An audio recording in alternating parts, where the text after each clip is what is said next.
But moving on now, this comes as the government is telling the police in Britain that they must use their stop and search powers to stamp out knife crime, rather than to what they say is to appease campaign groups who claim that the method is discriminatory.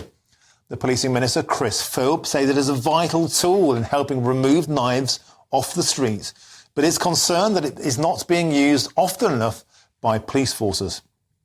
Well, joining me now is reformed gang member and youth rehabilitator Sicarius McGrath. Welcome to the show. Delighted to have you on. So when you hear about the police increasing stop and search, what's your take on that? Is it a necessary tool or is it, as campaigners say, divisive? Yeah, in my view, it's definitely a necessary tool. And in order to reduce knife crime, then it's one of the measures that need to be applied sooner rather than later. And I mean, what experience did you have? Have you been stopped and searched yourself? And how was the experience? But despite all of that, do you think it's still a necessary and good tool? Yeah, well, the experience when I was in that lifestyle was an absolute nightmare. Some days I'd be getting stopped up to 4 or 5 times a day. I did not like it whatsoever. It was very intrusive. It was very disrupting. But at the same time, it prevented me carrying weapons as often as I may have liked. So there's no doubt in my mind that it definitely reduced the number of victims and it definitely saved lives. So do you think that those people who campaign against stop and search, be they politicians or activist groups, are not helping? In fact, they're exacerbating the issue and they're helping people carrying knives to evade prosecution and detection.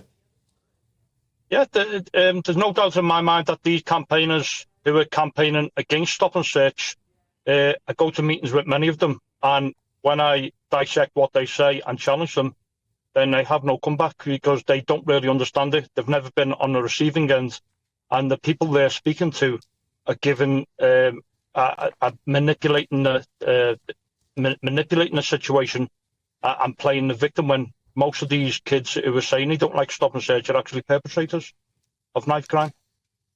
And it's worth bearing in mind that often we hear in places like London and Birmingham that stop and search disproportionately targets black people, 6 times more likely to be stopped and searched. Yet the data shows us that in London, black people are 4.5 times more likely to stab somebody to death. They're 3.5 times more likely to be stabbed to death themselves. And when we saw violence reduction units in places like Liverpool, in places like Glasgow, they were targeting white working class lads on known estates in known areas. Nobody complained about there being any racism then. It was simply targeted policing in areas with a known knife problem. Yeah, it depends on the demographics and the makeup of each area. The area where I was, it was predominantly white people that was being stopped and searched. I was amongst those, and I believe I was stopped and searched more than vast majority of people in the country. Most people I engaged with in my criminal career were black and Asian, and they also had a fear of stop and search. They didn't want to carry weapons when they come to Liverpool, so it is hugely effective. And I don't think it's discriminatory, because it depends on the demographics and the makeup of the area where the issues are occurring. You know, some perpetrators are black, some are white, some are Asian. It's not a black problem, it's not a white problem. You know, it's a problem within our young people, irrespective of their colour, race or culture or religion. Very succinctly put, and thank you very much for your input. Sicarius McGrath, I hope I got your name right there, reformed gang member and youth rehabilitator. Thank you very much for your time today and joining us. Thank you.